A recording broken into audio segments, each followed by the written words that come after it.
Hello बच्चों, मैं doctor Sunita Nandal कक्षा 11th के लिए अभिव्यक्ति और माध्यम पुस्तक का टॉपिक है कार्यालय लेखन और प्रक्रिया। उसमें आज पढ़ेंगे टिप्पण, मुख्य टिप्पण और आनुषंगिक टिप्पण। हिंदी में शब्द थोड़ा सा मुश्किल लगते हैं, लेकिन ये होते क्या हैं आपको इस वीडियो के माध्यम से इजीली समझ आएंगे। टिप्पण को इंग्लिश में नोटिंग भी कहते हैं। किसी भी सरकारी कार्यालय में आपने कोई भी एप्लीकेशन दी और उस पर कैसे टिप्पण या नोटिंग कैसे होती है, कौन कौन नोटिंग करता है, ये सब चीज़ें मैं आपको इस वीडियो के माध्यम से समझाऊंगी। इस वीडियो में देखिए कि ये एक फाइल है, ये एक फाइल है। इसके जो अंदर हैं वो सारे डॉक्यूमेंट्स हैं आपने जो किसी भी ऑफिस में दिए हैं। ये क्या हैं? उसके दस्तावेज हैं, उसके कागजात हैं। तो ये जो फाइल है, ये फाइल किसी एक ऐसे टैग के माध्यम से बंधी होती है। टैग का मतलब यहाँ क्या होगा, एक धागे के माध्यम से बंधी होती है कि इसमें सारे उसमें जो कागजात हैं वो इस फाइल में से ना निकलें, ये सारे इसी के अंदर रह जाएं। ये जो डॉक्यूमेंट्स हैं इसी फाइल के अंदर रह जाएं। आपने किसी भी ऑफिस में ये फाइल जमा कराई, इस फाइल के ऊपर जो क्लर्क है, असिस्टेंट है, वो एक और पेज ऊपर रखेगा और इसके ऊपर इस फाइल में जो जिससे संबंधित कागजात हैं, जिस विभाग को आपने फाइल दी है, उसके ऊपर अपनी टिप्पणी लिखेगा कि किससे संबंधी है। टिप्पणी कैसे लिखेगा कि आपने एक पत्र पढ़ा था, अपने हरियाणा साहित्य संस्कृति संस्थान क्षेत्रीय कार्यालय के नाम करनाल के उपनिदेशक की ओर से महानिदेशक को पत्र लिखा था कि फोन पर होने वाले खर्चे के लिए निर्धारित सीमा को बढ़ाने हेतु, कि फ़ोन का जो खर्चा था वो ज़्यादा हो गया, 2000 रुपये था और 2000 से खर्चा 4000 से ऊपर होने लगा, तो उसकी 2000 की सीमा को बढ़ा करके 4.5 कर दिया जाए। ये पत्र, आपका पत्र कहाँ पहुँच गया, किसको के पास पहुँचा है? महानिदेशक के पास पहुँच गया। आपने कहाँ से लिखा था, मतलब लिखने वाला कौन था? हरियाणा साहित्य संस्कृति संस्थान क्षेत्रीय कार्यालय करनाल वाले ने लिखा था। किसको लिखा था? महानिदेशक को लिखा था। और आपने क्या लिखा था? आपकी एप्लीकेशन ये थी कि सेवा में महानिदेशक हरियाणा साहित्य संस्कृति संस्थान मध्य मार्ग चंडीगढ़। आपका विषय क्या था? मोबाइल फोन पर होने वाले व्यय के लिए निर्धारित सीमा। आपने ये एप्लीकेशन लिखी, ये सरकारी पत्र लिखा, ये औपचारिक पत्र होता है। ये पत्र इस फाइल के अंदर लगा हुआ है। आपकी एप्लीकेशन कहाँ पहुँच गई है? ये महानिदेशक के पास पहुँच गई है, महानिदेशक के कार्यालय में पहुँच गई है। उस कार्यालय का जो असिस्टेंट है, वो सहायक है, वो इस फाइल के अंदर आपकी एप्लीकेशन है और इस फाइल के ऊपर टिप्पणी करता है, टिप्पण करता है, उसे टिप्पणी कहते हैं। इस जो आपने मसला भेजा था कि ये मतलब हमारे मोबाइल का खर्चे जो सीमा है वो बढ़ाई जाए, इसके ऊपर ये बात है, जो ये जो तथ्य, इसको निपटाने के लिए, इस काम को फारिग करने के लिए, इस काम को पूरा करने के लिए, इस मसले को हल करने के लिए वो इसके ऊपर टिप्पण लिखता है, टिप्पणी करता है। अंग्रेजी में इसको नोटिंग भी कहते हैं। तो क्या टिप्पणी करता है ये देखिए। सबसे पहले ये देखते हैं कि टिप्पण होता क्या है। किसी भी विचाराधीन पत्र, आपने पत्र भेजा था कि जो टेलीफोन का जो खर्च है उसकी सीमा बढ़ाई जाए, आपका विचाराधीन है, पूरा काम नहीं हुआ है। किसी भी विचाराधीन पत्र या मसले का निपटारा करने के लिए जो राय, जो सलाह दी जाती है उसे क्या कहेंगे? टिप्पण। किसी भी विचाराधीन पत्र, मसले का निपटारा करने के लिए, किसी भी विचाराधीन बात का, पत्र का, मसले का, समस्या का निपटारा करने के लिए जो राय, जो सलाह दी जाती है उसे टिप्पण कहते हैं। अंग्रेजी में टिप्पण को क्या कहेंगे? नोटिंग कहेंगे। अंग्रेजी में टिप्पण को नोटिंग कहते हैं। टिप्पण क्या है? अधूरे मसलों को निपटाना ही टिप्पण है। टिप्पण क्या है? उन तथ्यों को तर्क रूप में प्रस्तुत करना है जिनके आधार पर फैसला लिया जाता है, निर्णय लिया जाता है। टिप्पण 2 प्रकार के होते हैं, एक सहायक स्तर पर जो असिस्टेंट करेगा, दूसरा है अधिकारी स्तर पर। सहायक स्तर पर, अधिकारी स्तर पर टिप्पण क्या है? किसी भी विचाराधीन मत पत्र मसले का निपटारा करने के लिए जो राय दी जाती है, जो सलाह दी जाती है, उसे टिप्पण कहते हैं। टिप्पण को अंग्रेजी में नोटिंग कहते हैं। टिप्पण क्या है? अधूरे मसलों का निपटारा करना है।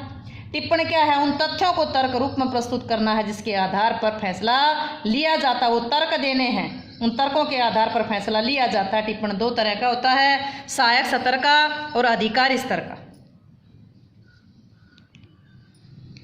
टिप्पण में सबसे पहले मूल पत्र में दिए गए विवरण तथा तथ्यों का सार दिया जाता है। सार का मतलब जो बात, वही बात जो आपने इसमें अपनी उसमें लिखी थी, एप्लीकेशन में लिखी थी, आपने पत्र में लिखी थी, सरकारी पत्र में, कि हमारी जो टेलीफोन के खर्चे की सीमा बढ़ाई जाए, तो उसको सार रूप में, संक्षेप में रूप में लिखा जाता है। इसके बाद निहित प्रस्ताव की व्याख्या की जाती है और अंत में नियमों और उपनियमों को आधार बनाकर उस पर जो सहायक है वो अपनी राय लिखेगा, अपनी सलाह लिखेगा, अपने विचार लिखेगा। टिप्पण लिखने के पश्चात सहायक दाहिने और अपने हस्ताक्षर करके उसे अधिकारी के सामने प्रस्तुत करेगा। मान लो कि ये उसने टिप्पणी लिखी है, तो उसके बाद बाईं ओर क्या था? बाईं ओर तो जहाँ मैंने बताया था कि हाथ से जहाँ पर बी बनती है, क्या बनती है? बी बनती है। तो इधर वो बाईं ओर क्या लिखेगा? उस पर हस्ताक्षर करके अगले अपने अधिकारी के सामने पेश करेगा। जिस पर अधिकारी को प्रस्तुत किया जाता है, उसका पद नाम यहाँ लिखेगा। पद और नाम किस व्यक्ति को भेजा जा रहा है, उसका पद क्या है, ये बाईं ओर लिखेगा। यहाँ उसने टिप्पणी लिखी, यहाँ अपने हस्ताक्षर किए, जिस अधिकारी को भेजा गया है इस तरफ वो उस अधिकारी का पद लिखेगा, अधिकारी का नाम लिखेगा। एक मुख्य टिप्पण का उदाहरण देखिएगा कि यहाँ टिप्पणी करनाल से क्षेत्रीय कार्यालय के उपनिदेशक के उस पत्र से संबंधित है जिसकी फाइल संख्या क्रमांक का 6-20 और दिनांक 25 जून को 2020 को भेजी गई है। उपनिदेशक के मोबाइल फोन के मासिक व्यय पर लगाई गई सीमा 2000 रुपये से 4000 रुपये तक बढ़ाए जाने का अनुरोध किया है। कि एप्लीकेशन की थी कि 2000 से 4000 रुपये खर्चा बढ़ाया जाए। इस विषय में निदेशक महोदय ने 23 नवंबर 2020 को जारी परिपत्र पर ध्यान देने के लिए कहा है, जो इस फाइल की पृष्ठ संख्या 8 पर है। उसमें टैग लगा देंगे अंदर, वो जो पत्र है, जो किसका पत्र है? जो निदेशक का है। इस परिपत्र में मासिक व्यय की सीमा 2000 रुपये है। उसमें किसी प्रकार की छूट का कोई प्रावधान नहीं है। इस विषय पर पहले की गई टिप्पणी को देखें, जो इस फाइल की संख्या पेज नंबर 3 पर है। इस पर साफ तौर पर लिखा गया है कि यह निर्णय हर प्रकार से पहलू को ध्यान में रखकर किया गया है। अंदर की सारी फाइल पढ़ी, अंदर की डिटेल दे दी कि यहाँ इस पत्र में इस पेज पर ये पत्र लगाए गए हैं, उनके आधार पर परिवर्तन। इसमें लिखा गया कि इस व्यय सीमा में बोर्ड की अनुमति के बिना कोई परिवर्तन नहीं हो सकता। कि पहले बोर्ड परमिशन देगा तो कोई परिवर्तन हो, नहीं तो कोई परिवर्तन नहीं हो सकता। इसे क्लर्क ने ये लिख दिया। ये सहायक असिस्टेंट कौन था लिखने वाला? राधेश्याम है, ये सहायक है। या क्या लिखता है? विचारार्थ प्रस्तुत भी विचार करने के लिए पेश की गई है। किसको? अनुभाग अधिकारी, डिपार्टमेंट का जो अधिकारी है, अगले अधिकारी को भेज दी। तो ये तो था टिप्पण। अब अगला है आनुषंगिक टिप्पण। क्या है आनुषंगिक टिप्पण? क्या है? सहायक अधिकारी या मुख्य टिप्पणी को जब संबंधित अधिकारी के पास भेजा जाता है तो वह अधिकारी टिप्पण पढ़ने के बाद अपने विचार प्रकट करता, अपनी बात लिखता है, अपने विचार लिखता है, तो इसको आनुषंगिक टिप्पण कहते हैं। यदि अधिकारी मुख्य उसकी बात से सहमत है तो केवल हस्ताक्षर कर देगा और ये लिख देगा इस बात पर कि मैं सहमत हूँ। यदि अधिकारी इस बात से सहमत नहीं है तो अपना सशक्त रूप प्रस्तुत करना चाहता है तो पहले अपने विचार लिखेगा, उसमें आनुषंगिक टिप्पणी के रूप में लिख सकता है। अगर सहमत है तो साइन कर देगा कि मैं सहमत हूँ, आई एग्री। अगर सहमत नहीं है तो अपनी टिप्पणी लिखेगा, आनुषंगिक टिप्पणी लिखेगा, अपने विचार लिखेगा। अधिकारी सहायक अधिकारी की टिप्पणी या टिप्पण को काट नहीं सकता। यह अधिकारी उसको काटेगा नहीं, अपने विचार प्रकट करेगा, अपने विचार लिखेगा। उसने पहले वाले ने जो लिख दिया उसके बाद ये अपने विचार लिखेगा। उसमें अपनी सहमति और असहमति प्रकट कर सकता है। ये प्राय छोटी सी होती है, 2-3 लाइन की ही होती है।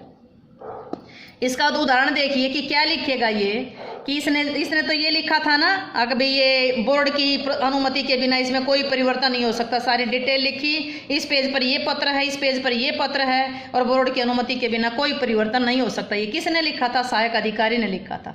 अब इसके जो इससे बड़ा अधिकारी होता है, अनुभाग अधिकारी, वो क्या लिखता है कि मैं ऊपर जो टिप्पणी है उससे सहमत नहीं हूँ। मैं आपका ध्यान इस ओर दिलाना चाहता हूँ कि करनाल कार्यालय के उपनिदेशक महोदय निर्धारित सीमा से ज्यादा खर्च कर रही हैं। ये सरासर नियमों का उल्लंघन है। यदि उन्हें ऐसा करने से मैं छूट दे दी गई तो बाकी जो क्षेत्रीय कार्यालय के नियमों की धज्जियां उड़ जाएंगी। अतः जो अतिरिक्त राशि उसने खर्च की है उसकी तनख्वाह से काट ली जाए। ये किसने लिखा? प्रभुदयाल है, ये अनुभाग अधिकारी है। अनुभाग अधिकारी किसका है? उपनिदेशक प्रशासन, उपनिदेशक प्रशासन। अब फाइल इसने किसके पास भेजी? जो सहायक था, सहायक ने अपने बड़े अधिकारी के पास भेजी। बड़ा अधिकारी कौन था? ये अनुभाग अधिकारी था, उपनिदेशक था। ये अपने से बड़े अधिकारी को भेजेगा। इसने फाइल आगे बढ़ा दी। आगे फाइल किसके पास गई? उपनिदेशक ने जो टिप्पणी लिखी, ये तो अनुभाग अधिकारी ने लिखी, पहले लिखी सहायक ने, फिर लिखी अनुभाग अधिकारी ने, फिर लिखी उपनिदेशक सहायक ने। क्या लिखा? कि मैं सहायक द्वारा दिए गए तथ्यों से सहमत हूं। साथ इस बात की ओर ध्यान दिलाना चाहूंगा कि पहले की अपेक्षा काल दरों में गिरावट आई है। अतः ये तथ्य अपने आप में स्पष्ट है कि मोबाइल की निर्धारित व्यय सीमा अपने आप ही बढ़ गई। इसमें कटौती कर देने से विभाग और जनता दोनों का भला होगा। मैं अनुभाग अधिकारी से सहमत नहीं हूं, जिसने कहा था तनख्वाह में से काट ली जाए, कि उपनिदेशक के वेतन के से अतिरिक्त राशि काट ली जाए। मैं इससे सहमत नहीं हूं, अपितु उससे उसका स्पष्टीकरण मांगा जाए। किससे? जिस अधिकारी ने ये बढ़ाई है तो उससे इसका स्पष्टीकरण मांगा जाए और भविष्य में ऐसा ना करने की चेतावनी दे दी जाए। ये कौन है लिखने वाला? कृष्ण कुमार है। ये उपनिदेशक प्रशासन है। ये किसको लिखेगा? फाइल महानिदेशक को लिखेगा। उपनिदेशक किसको लिखेगा? महानिदेशक को लिखेगा। पहले सहायक ने टिप्पणी लिख करके भेजा। क्या टिप्पणी में क्या लिख के भेजा था सहायक ने? कि बोर्ड की अनुमति के बिना ये सब नहीं हो सकता। सहायक के बाद किसने लिखा? अनुभाग अधिकारी ने लिखा। अनुभाग अधिकारी ने फाइल किसके पास भेजी? उपनिदेशक प्रशासन को भेजी। उपनिदेशक ने किसको भेजी? ये महानिदेशक को भेजी। अब महानिदेशक इस पर टिप्पणी करेगा, आनुषंगिक टिप्पणी करेगा। क्या करता है देखिएगा। महानिदेशक ने क्या लिखा? कि प्रशासन विभाग में विभिन्न स्तरों पर दी गई टिप्पणी नियम अनुसार है, किंतु उपनिदेशक द्वारा दिए गए कारणों की भी अनदेखी नहीं की जा सकती। मैंने अपने दौरे पर पाया कि पिछले 3 महीनों में गतिविधियों में आशातीत बढ़ोतरी हुई है। उन्हें मद्देनजर रखते हुए मोबाइल पर किया गया जो खर्च है वो सही प्रतीत होता है। खर्च सीमा को निर्धारित करते समय अलग अलग क्षेत्रीय कार्यालयों की परिस्थितियों को ध्यान में नहीं रखा गया। करनाल की तुलना दूसरे स्थानों से नहीं की जा सकती, क्योंकि करनाल में वहां मोबाइल की व्यय सीमा बढ़ा करके 4000 मासिक करना उचित प्रतीत होता है। हाँ, प्रस्तुत मसले पर बोर्ड की अनुमति लेना, उसमें लिखा था ना पहले सहायक ने कि बोर्ड की अनुमति के बिना नहीं हो सकता। हाँ, इस मसले पर बोर्ड की अनुमति लेना आवश्यक है। उसके बाद ही बढ़ाई गई राशि का परिपत्र जारी किया जा सकता है। ये कौन है? महानिदेशक है। महानिदेशक, ये उप महानिदेशक है। कौन है ये? ये महानिदेशक है। ये महानिदेशक है। ये उप महानिदेशक को लिख रहा है। ये फाइल जैसे जैसे नीचे से जाएगी वैसे वैसे ऊपर से नीचे भी आएगी। समझिएगा कैसे। एक ऑफिस से एप्लीकेशन जाती है, किसके नाम गई थी? वो निदेशक के नाम गई थी। प्रशासन निदेशक के पास गई थी। सबसे पहले फाइल शुरू हुई, जब उसने टिप्पणी लिखनी शुरू की तो सबसे पहले गई सहायक के पास। सहायक ने मुख्य टिप्पणी लिखी। फिर कहाँ गई? अनुभाग अधिकारी के पास गई। अनुभाग अधिकारी ने आनुषंगिक टिप्पणी लिखी, अपने विचार लिखे कि वो सहमत है या असहमत है। 2 तरह से लिख सकता है। इसकी बात को अगला अधिकारी नहीं काट सकता, अपनी बात लिखेगा। उसके बाद उपनिदेशक के पास गई। उपनिदेशक ने अपने विचार लिखे, वो सहमत हो चाहे असहमत हो, दोनों तरह। सहमत है तो मैं सहमत हूँ, फाइल आगे बढ़ा देगा। आगे किसके पास भेजेगा? महानिदेशक के पास भेजेगा। अब महानिदेशक इन दोनों ने जो आनुषंगिक टिप्पणी की है उस बात को पढ़ेगा, इसकी बात को पढ़ेगा, तीनों की बात को पढ़ेगा। तीनों के विचार पढ़ने के बाद महानिदेशक उसके ऊपर टिप्पणी लिखेगा, उसका फैसला लिखेगा, जो कुछ भी है वापस जैसे स्टेप वाइज 1 2 3 4, जैसे 1 सीढ़ी 2 3 4 3 सीढ़ियों पर चढ़ करके ये फाइल हमारी गई है, उसी प्रकार वापस आ गई। महानिदेशक वापस किसके पास भेजेगा? उपनिदेशक के पास।